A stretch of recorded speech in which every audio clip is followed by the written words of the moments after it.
Chapter 18 The Cleverness of Ervic. We must now return to Ervic the Skeezer, who, when he had set down the copper kettle containing the three fishes at the gate of the lonely cottage, had asked, "What next?" The goldfish stuck its head above the water in the kettle, and said, in its small but distinct voice, "You are to lift the latch, open the door, and walk boldly into the cottage.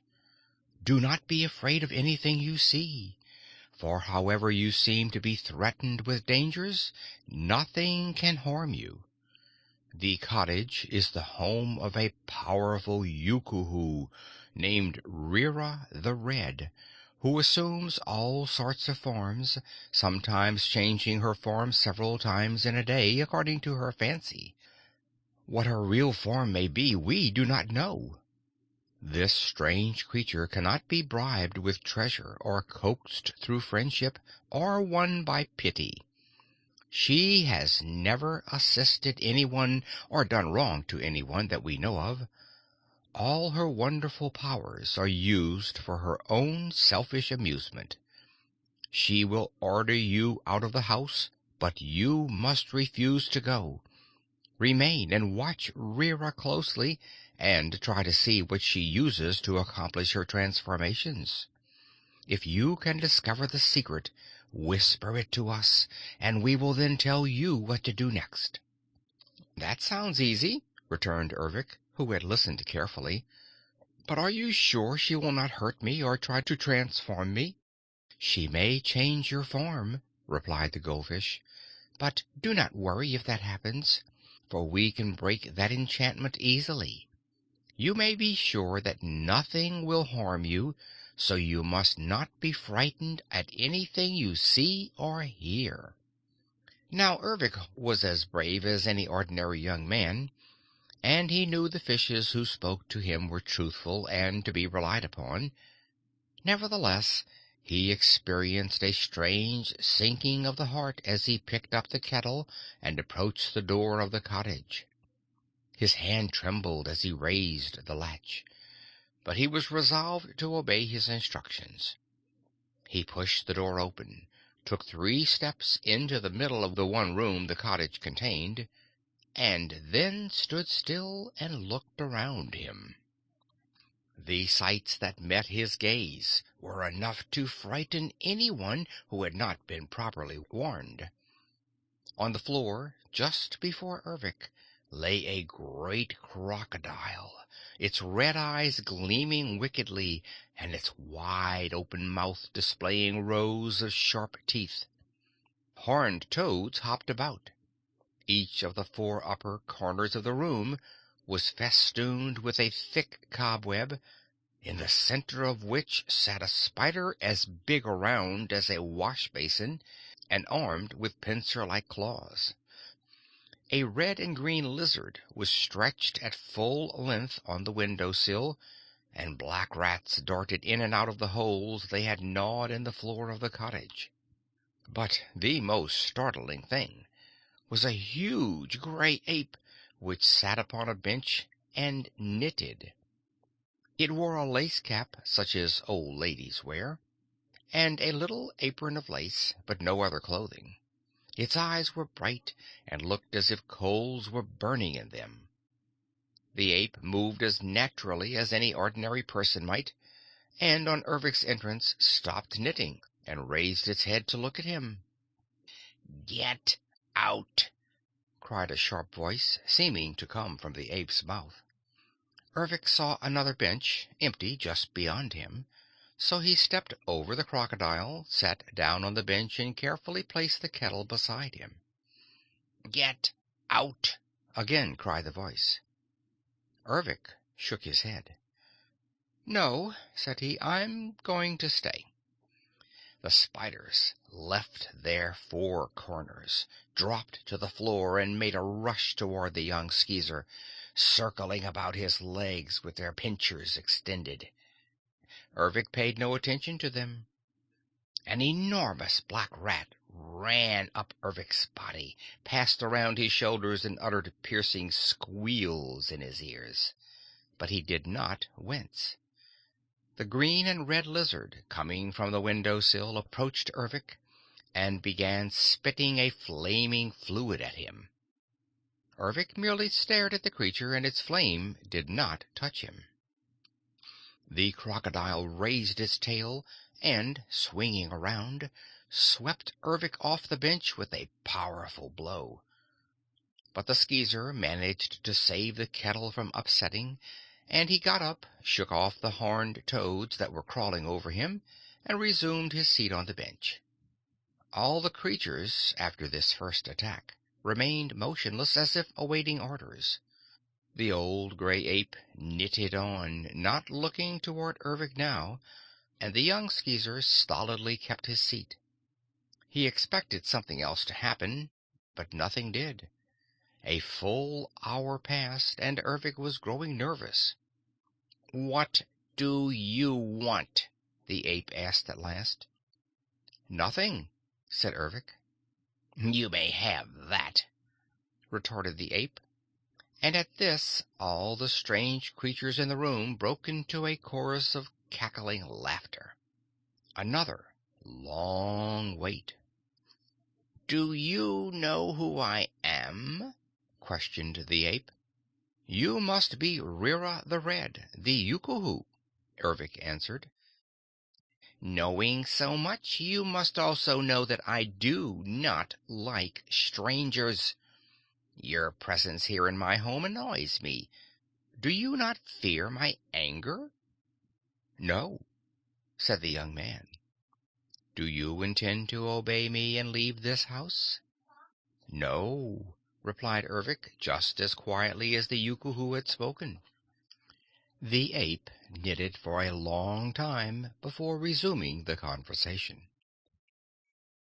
"Curiosity," it said, "has led to many a man's undoing. I suppose in some way you have learned that I do tricks of magic, and so, through curiosity, you have come here. You may have been told that I do not injure anyone, so you are bold enough to disobey my commands to go away. You imagine that you may witness some of the rites of witchcraft, and that they may amuse you. Have I spoken truly?" "Well," remarked Ervic, who had been pondering on the strange circumstance of his coming here, "you are right in some ways, but not in others. I am told that you work magic only for your own amusement. That seems to me very selfish. Few people understand magic. I'm told that you are the only real Yookoohoo in all Oz. Why don't you amuse others as well as yourself? What right have you to question my actions?" "None at all." "And you say you are not here to demand any favors of me?" "For myself, I want nothing from you. You are wise in that. I never grant favors." "That doesn't worry me," declared Ervic. "But are you curious? You hope to witness some of my magic transformations?" "If you wish to perform any magic, go ahead," said Ervic. "It may interest me, and it may not.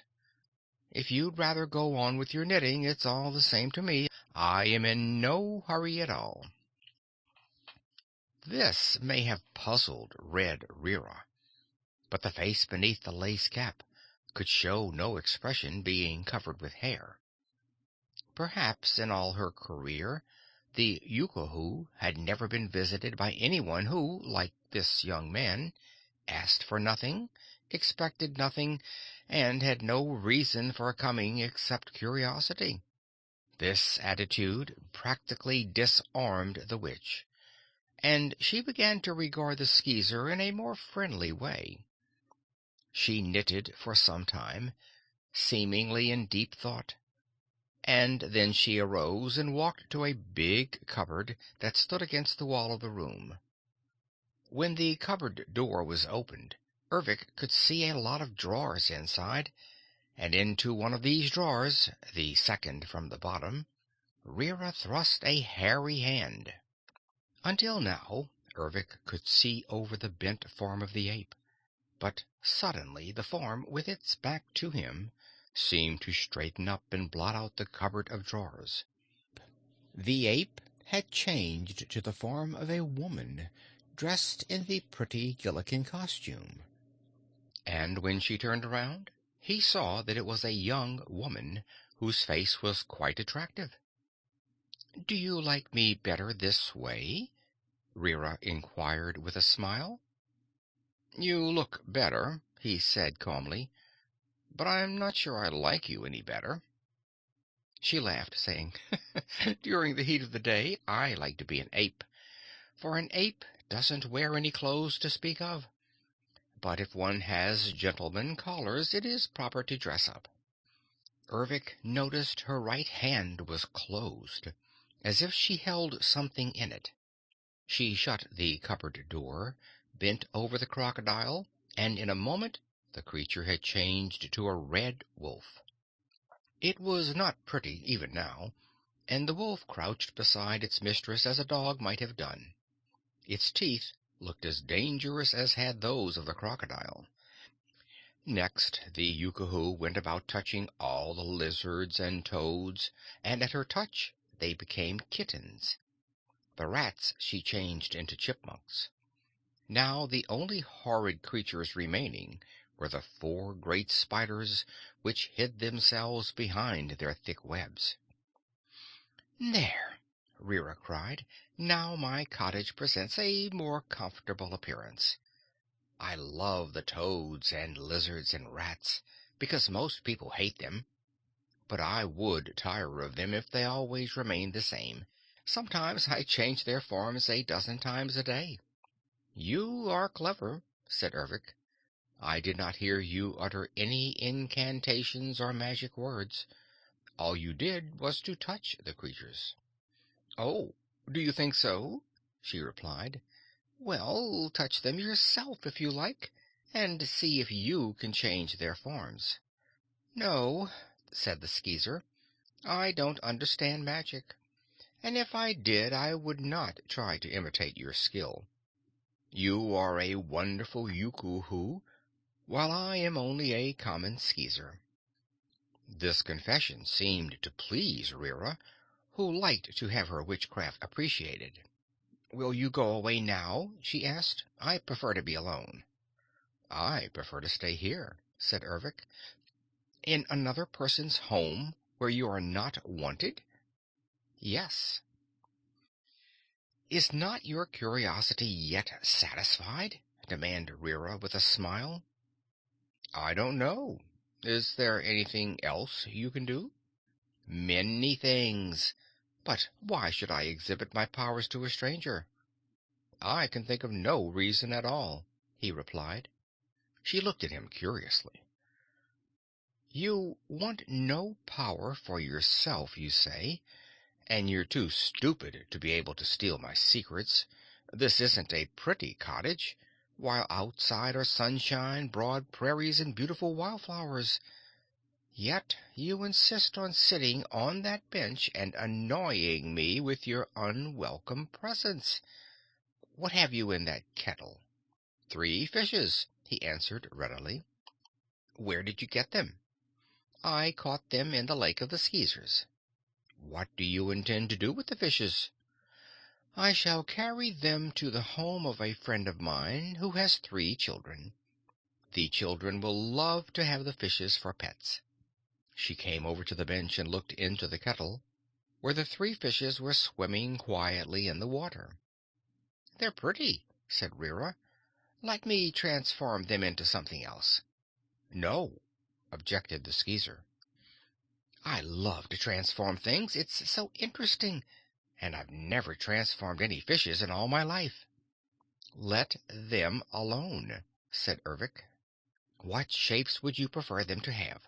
I can make them turtles, or cute little seahorses, or I can make them piglets, or rabbits, or guinea pigs, or if you like I can make chickens of them, or eagles, or blue jays."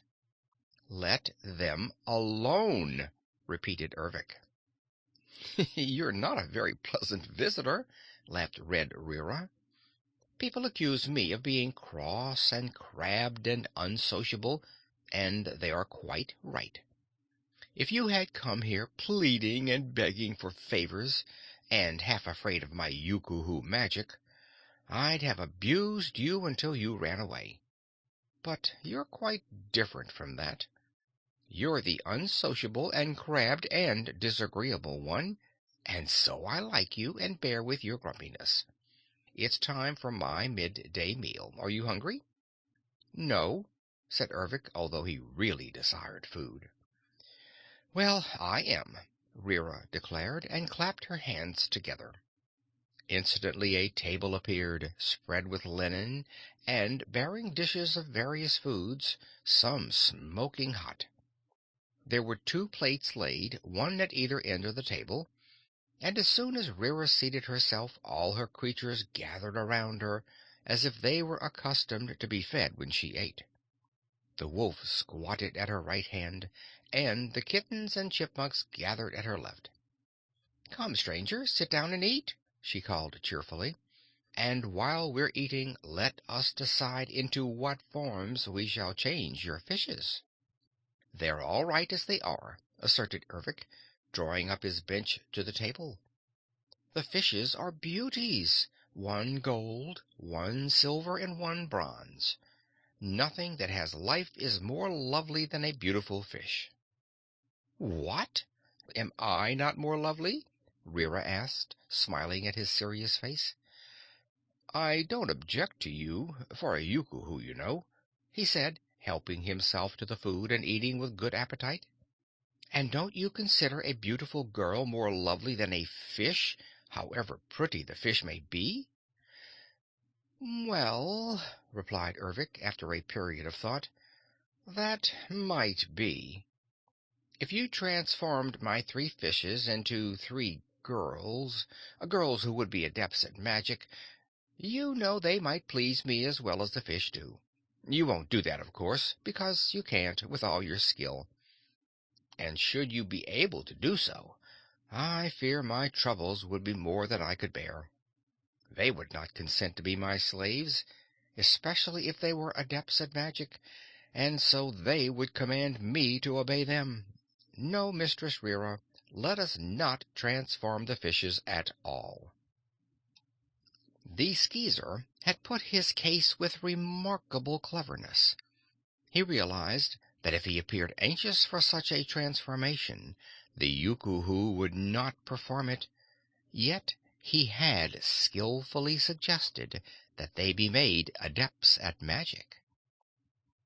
End of chapter 18.